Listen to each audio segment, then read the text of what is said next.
And one of the main ways in which that simultaneous excess and punishment for excess in consumer culture occurs is through the body.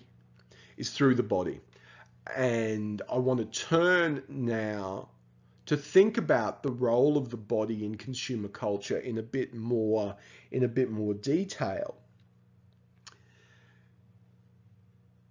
We've made the point that consumer culture, advertising, marketing encourages us into a culture of excess. It seduces us to spend more than it encourages us to spend more money than we can afford. It encourages us to rack up enormous credit card debts, to have mortgages that we're going to struggle to pay off, to eat more, to drink more, to buy incredibly cheap clothes from Supre, Uniqlo, Zara, H&M.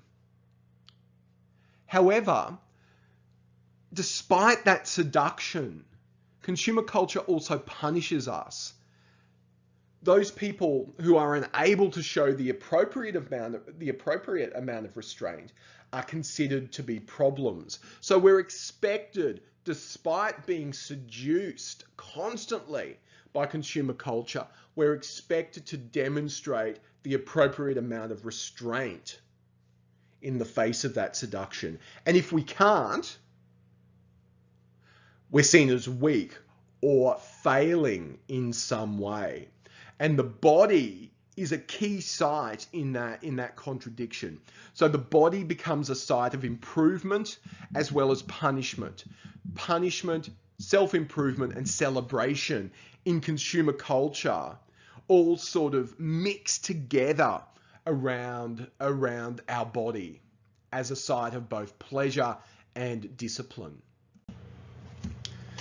Bodily neglect becomes a sign of lowering one's status and acceptability as a person. So if we are overweight, if we are not conforming to a particular body type, we're seen, or at least we won't run the risk of being seen as lazy, neglectful, lacking in self-esteem, and as failing morally in some ways.